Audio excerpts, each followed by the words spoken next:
Welcome. Welcome to Satsang.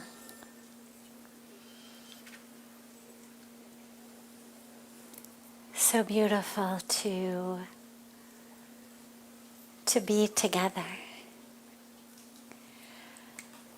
We begin as always with a question that comes in advance. We're joined in our sacred Ganga Arti, in our sacred Satsang, by our family all over the world, in so many cities of so many countries all over, who, through this great gift of technology, are able to be with us, even though they can't be physically here. And their questions come in advance. So in honor to those who aren't able to be with us on the banks of Ganga, we start with a question that they've sent in and then open it up to any questions that anyone here might have.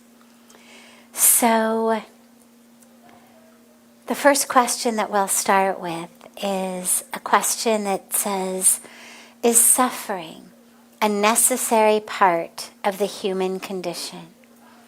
What would people who never suffered be like?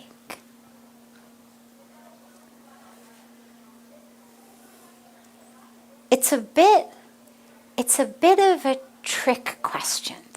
And I mention that because on the one hand, is it a necessary part of the human condition? Yes, pretty much.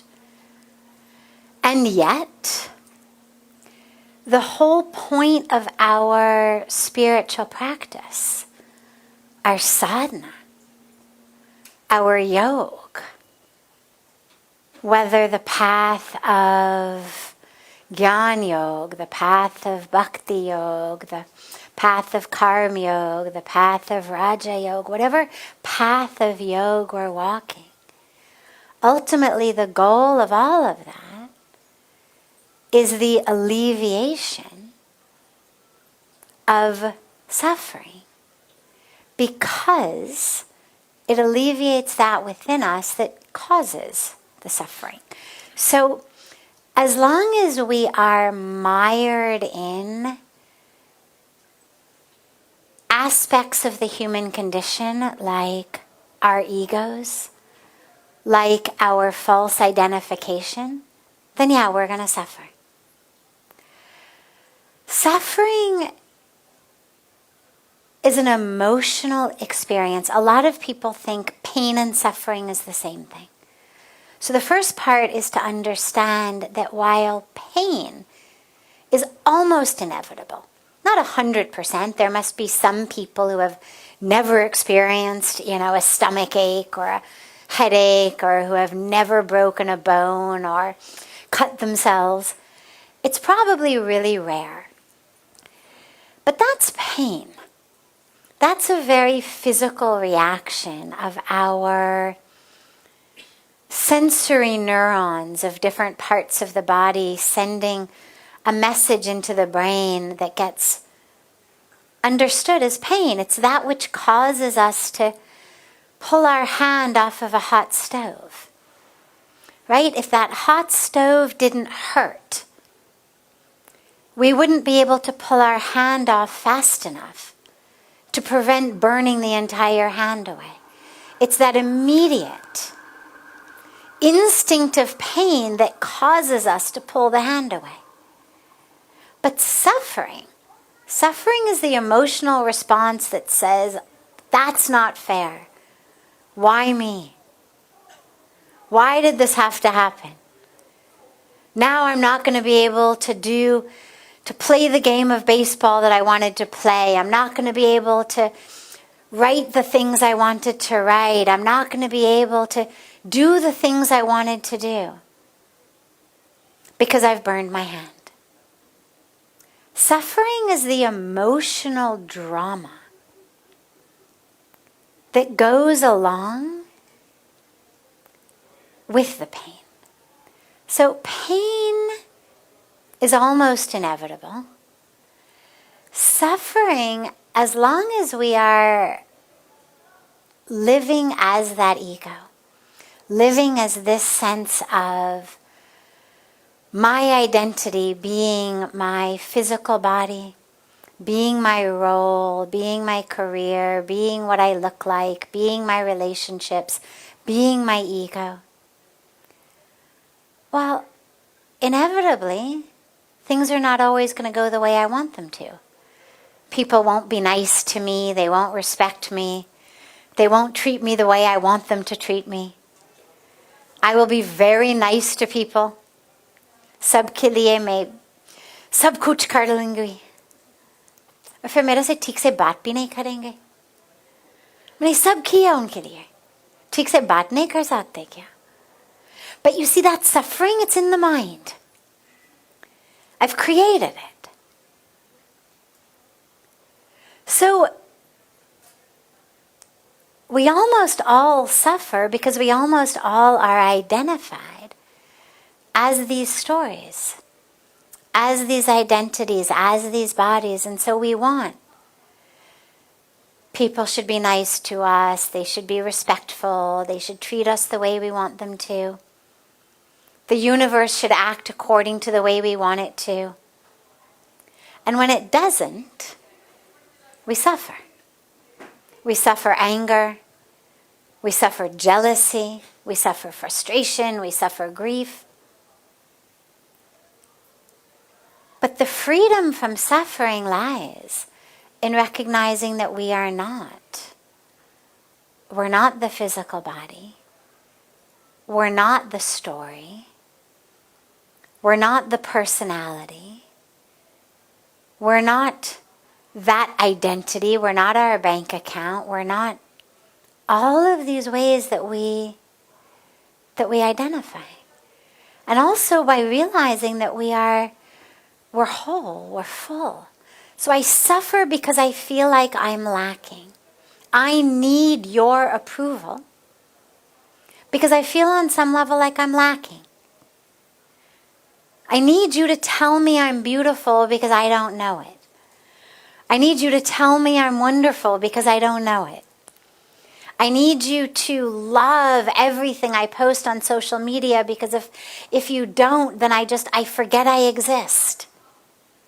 I need you to always respect me, love me, appreciate me, because then I'll realize and remember I'm a worthwhile human being, that I deserve occupying my place on planet Earth.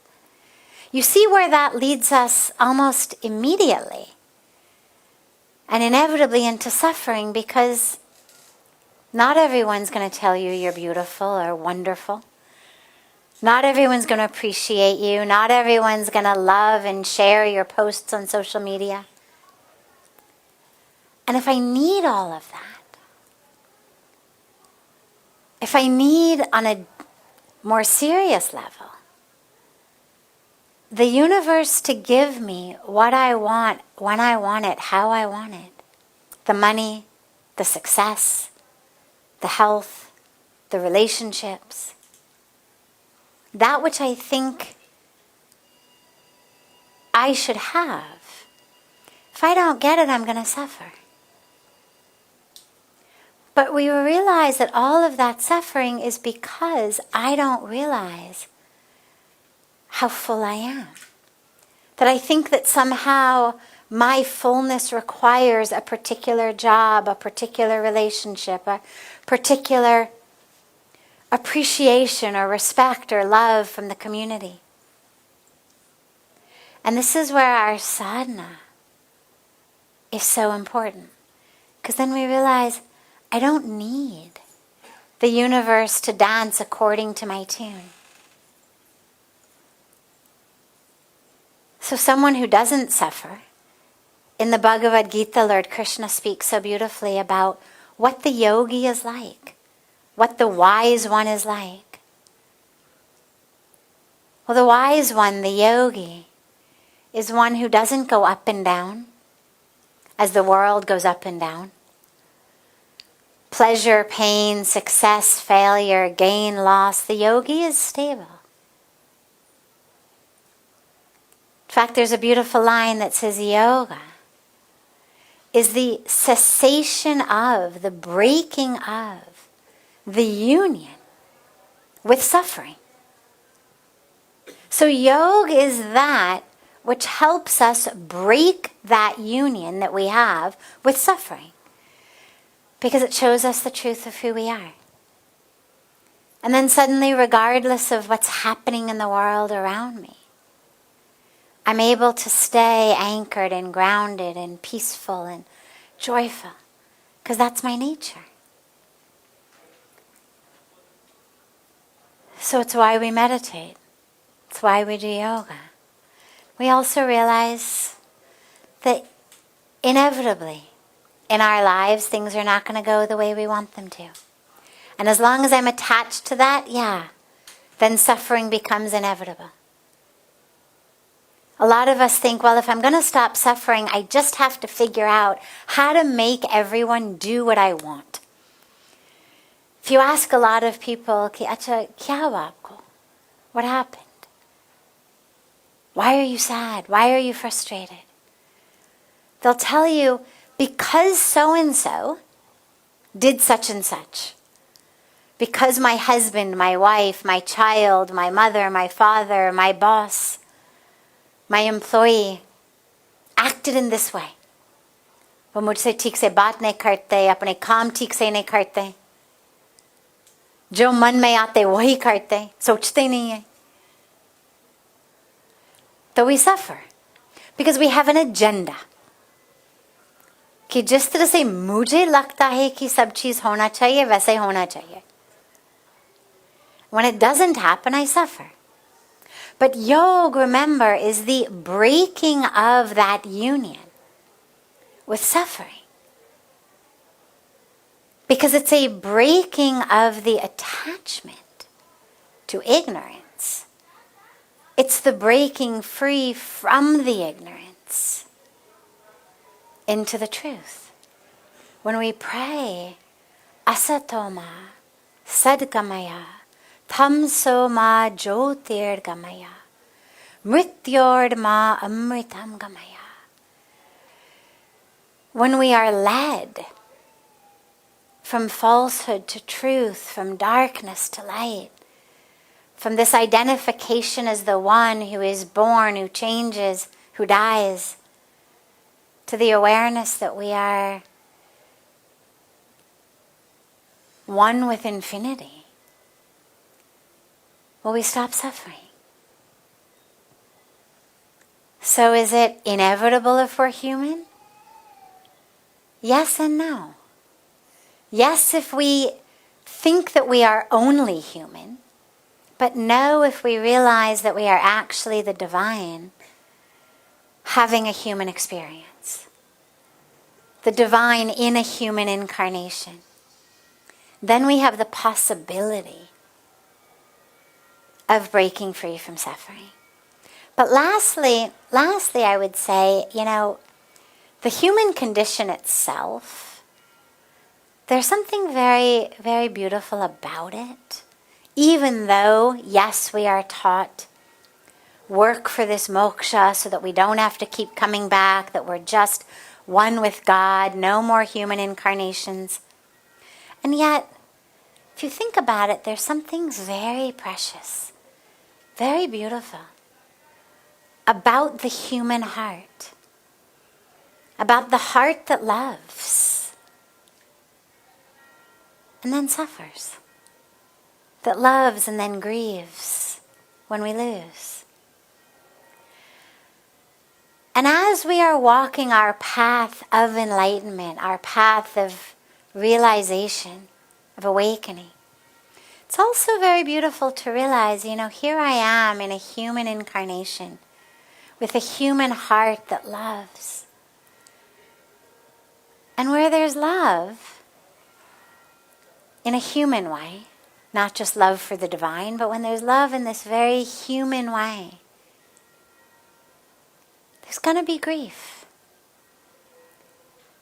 We get beyond the grief because our loved one doesn't dance according to our tune, but there's grief when there's loss. There's grief when there's illness. There's grief when there's passing. And there's suffering that goes with that. And in cases like that, the suffering simply means you've loved with a human heart. Not just as the divine loving the divine, but you've loved as a human loving a human. And therefore now you are grieving as a human who has lost a human. And there's also something very beautiful and very precious about that. Something very beautiful to be experienced and learned in that as well. So, yes, we move forward from suffering. But also, yes, we, along the way, acknowledge and touch that very humanness within us that loves and cares and yearns and therefore suffers.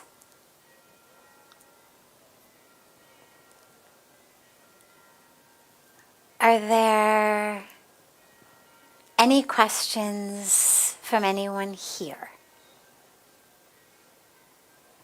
Yes. Namaskar. What should be the dinacharya of a jiva? So, all of us, what should do from morning to night? What activities should be done? What nitya karma we should do according to? Beautiful. So what should we do all day? What activities? What should be our daily schedule as awakening spiritual beings? First of all, more important than what? मैं what के बारे में बताऊंगी, लेकिन what से पहले हमें ये पूछना है who. क्योंकि what is just an action, जो कर्म हम करेंगे. लेकिन सबसे पहले हमें पूछना है who.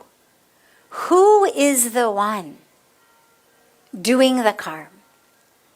मान लीजिएगा मैं आपसे पूछूं कि in your day, is it good or is it bad if you take a knife and you stick it in someone else's chest? Huh? You're shaking your head like, no, that's not good. But what if you're a heart surgeon? What if you're a heart surgeon and the person on your table has had a heart attack? Huh? And they need surgery in order to stay alive. Then is it good or is it bad? Huh? Good, right? Then you're saving the person's life. Now that's a matter of who on the most physical level. That's just my job. But even on that level, the difference of who changes how we look at what. The what is simply taking a knife, thrust it in someone's chest. काटना चाहिए कि नहीं काटना चाहिए? नहीं काटना चाहिए. अगर आप डॉक्टर हो, हाँ तो कर सकते हैं. अगर आप ऐसा डॉक्टर हो, दिल की डॉक्टर, कार्डियक सर्जन, जो सबकी दिल को ठीक करते हैं, और जो सामने वाला व्यक्ति का हार्ट अटैक हो गया, अगर आप ऑपरेट नहीं करोगे तो मर जाएंगे.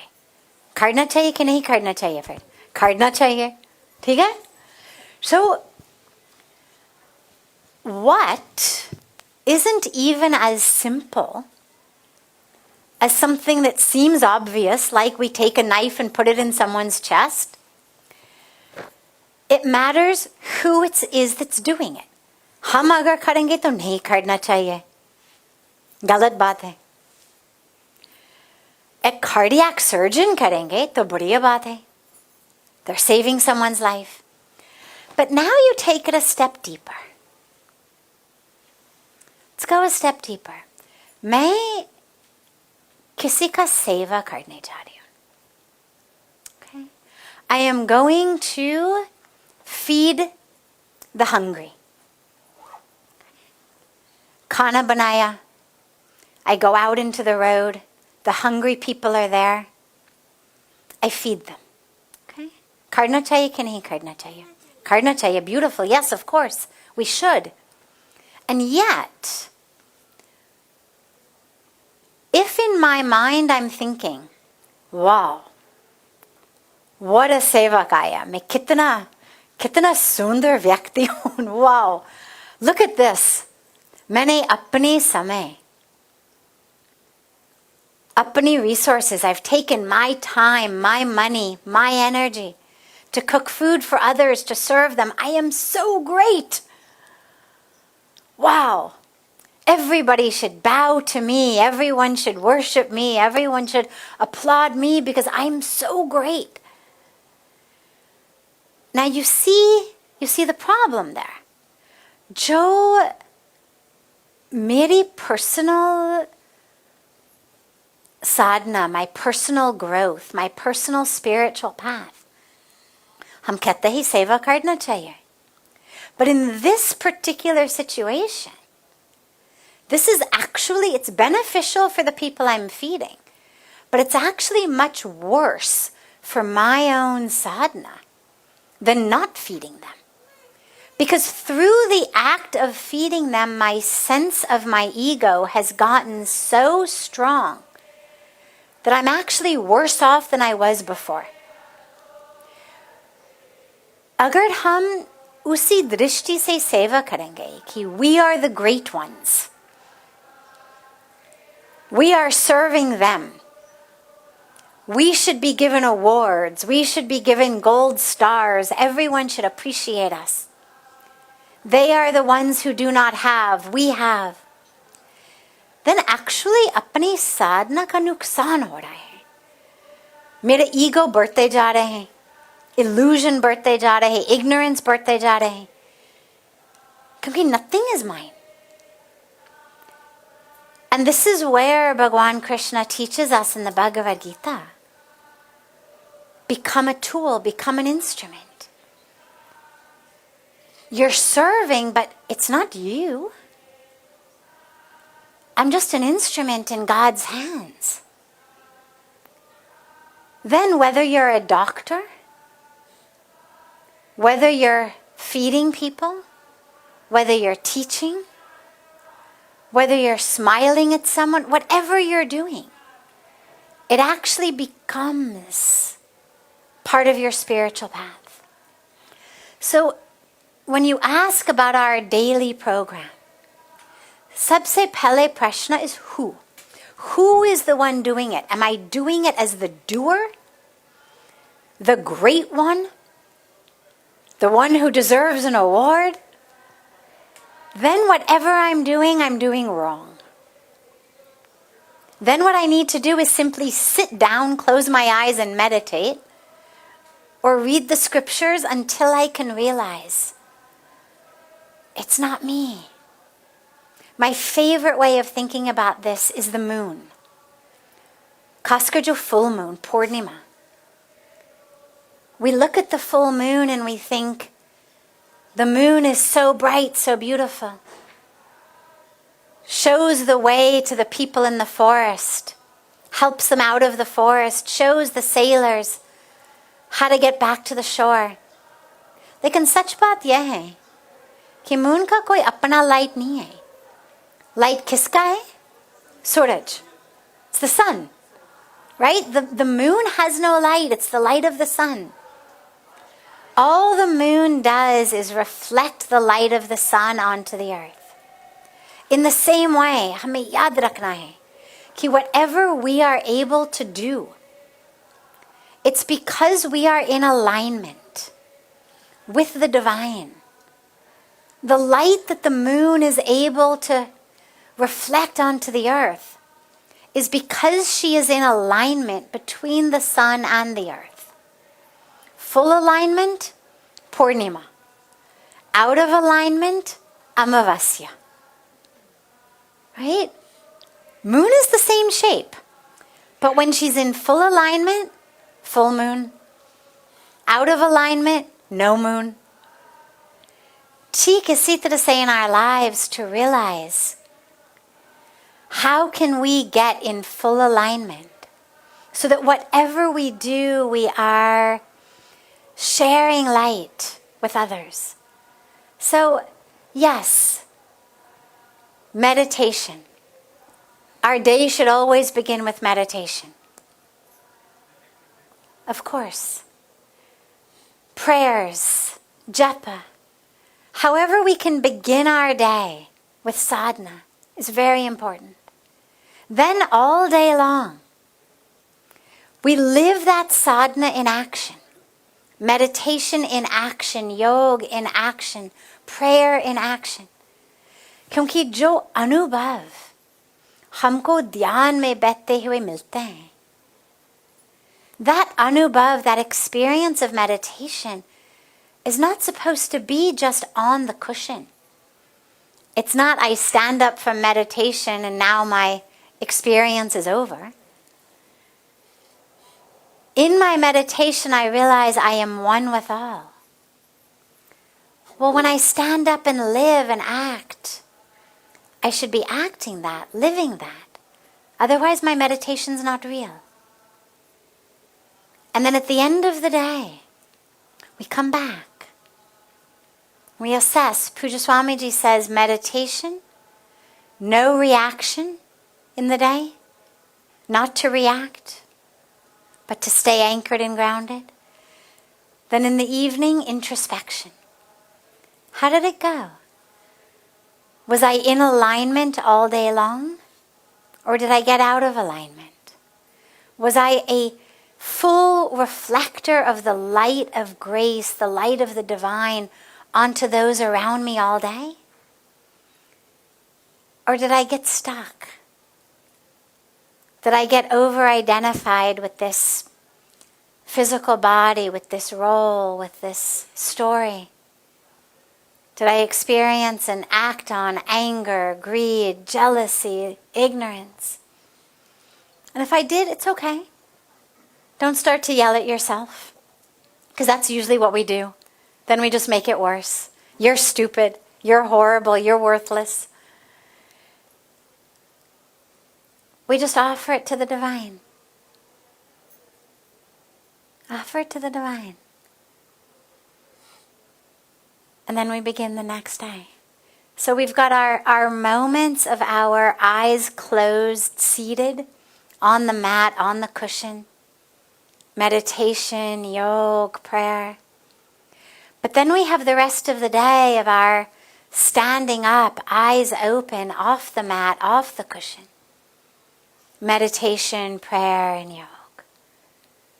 So as long as my who is set, as long as I know who I am, which I get in my meditation, then whatever I do all day long, I will be doing as a reflection of that divine. Beautiful. Does anyone else have a question? Yes. It is compulsory to sit like this in meditation, or we can sit like this. Beautiful. So, that's your grandma, right? You said? Okay. Do you love your grandma? Does your grandma love you? Okay. Now, when you're with your grandma, how do you sit with your grandma? Yeah, normally how do you sit with grandma? If you're just sitting, the two of you, just you and grandma, कैसे बातें हैं उनके साथ? Anyway, right? हाँ, दे दो उसको mic. How do you sit with her normally? Anyway. Anyway. So does she love you more if you sit one way or the other way? Mm-hmm. No. She loves same. She loves the same. She loves the same. Does she love you more if you stand up or sit down? She loves the same. She loves the same. Really? Okay. So if your grandma can be so wonderful and gracious and open, don't you think God can be? So if we are loving God, Do you think that God is happier with us because our legs are crossed? What if you break your leg and your leg is in plaster? Does God love you less? Mhm. Of course not, right? He loves equal. He loves you equal. What about if you're standing up? Does he loves still love you? Yes. What if you're walking or running or jumping? Equal. Equal. Okay. So, that's the first part. God loves you the same. However you sit, it doesn't matter. We are able to experience the truth of who we are. However we sit, it doesn't matter. Because the truth is within us. It's not that the truth of who I am is in the sole of my foot. And agar मैं ऐसे बैठ जाऊंगी तो ठीक से देख सकूंगी, for I remember who I am. ऐसे नहीं है. Like in school, people would cheat by putting, the answers like here and here and here. That's bad. That's bad. Right? But it's not like that in meditation, where I've got the answer to who I am on the bottom of my foot. तो ऐसे ही बैठना है ताकि मैं देखते रहूं. It's not like that. However I sit, or stand, or walk, or run, or jump, who I am is there. I can access that. However, that's part one. But there's a part two. Now, in meditation, we are working with the divine energies. Now, God is everywhere. God is with you standing, sitting, running, jumping, sleeping. Doesn't matter. But there's energies. There's energies in our body. Energies in our body, right? We don't have just a physical body. We have what's called the subtle body, right? Our energetic body. Our energetic body has a lot of different channels. Now, I won't go into all the details, ye to lamba klase. But it's important to understand that some of those channels, especially the energetic channels that come up through our body, through what's called the chakras, the energetic system, right? The 7 chakras that we have in our body. So if we sit straight like this, it allows those energetic channels to be open. It allows the energy to flow much better. Have you ever drank juice from a straw? Okay? So if you're drinking juice from a straw, how should the straw be so you can get the most juice? Straight. What happens if you bend the straw? Juice nahi aate hai na? Bilkul bhi nahi aata. Haan. You suck, nothing comes. So in the same way, if we take these energetic channels of the body and we go like this, well, it's not that there's no energy. It's just it doesn't flow as well, like juice doesn't flow through the straw nearly as well as when the straw is straight. So to align those energies in the body, we sit straight, so that all of those energies can flow through us.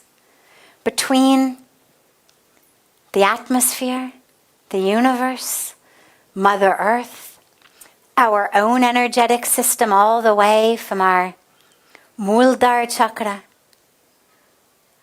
all the way up to our crown chakra. So we sit straight. But whether our legs are like this, whether they're in Padmasana, whether we're sitting in Vajrasana like you're sitting, it's all okay. What's important is just that the spine should be straight.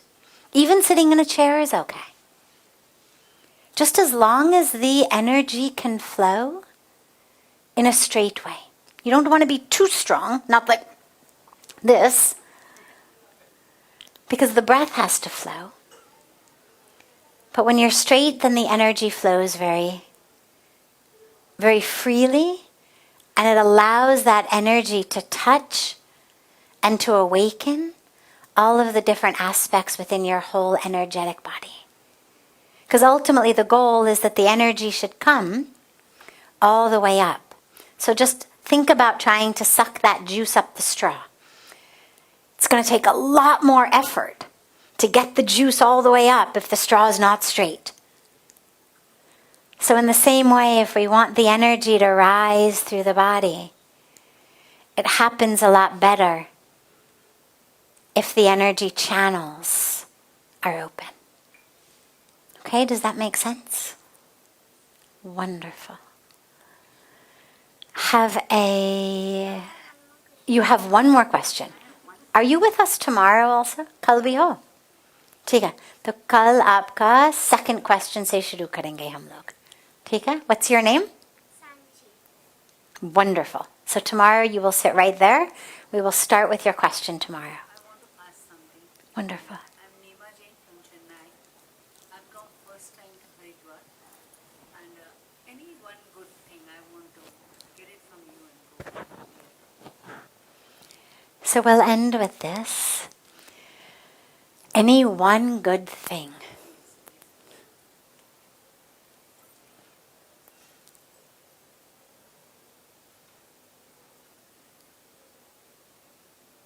Realize that who you are, right here, right now, in this breath, is full, is whole, is complete, is perfect.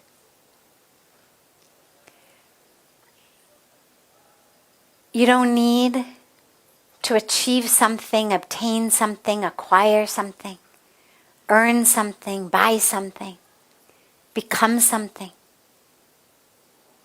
That in this very moment, you are perfect. In this very moment, you are divine.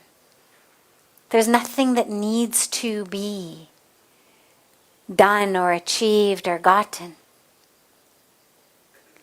We act in the world because it is our dharma to act, but not because it makes us full or complete or whole or pure or worthy or divine.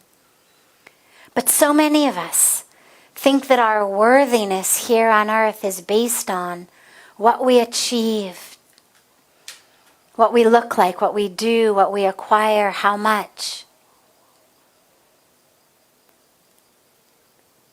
And we always feel like we're not quite there yet. There's just something between me and how I should be.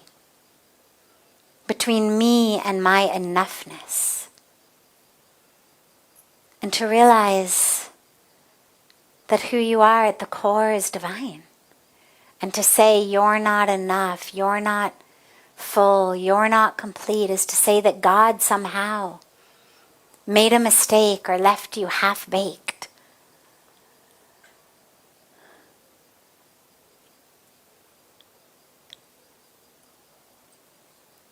Have that awareness every moment. Yes, I'm going to strive and serve and be a clear channel for the divine flow, to be this instrument.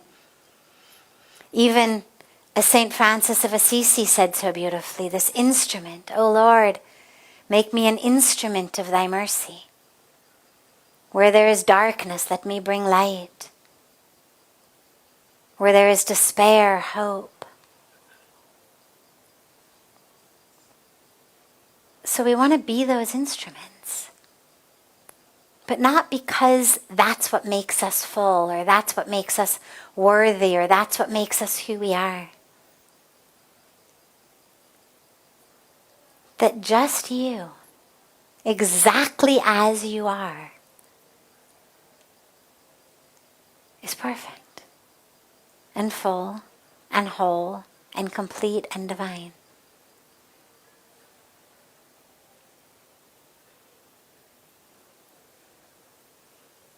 Yes, wonderful. Have a beautiful, beautiful rest of your evening. Beautiful morning and day to our family joining us from all over the world. And we'll look forward to seeing you all tomorrow.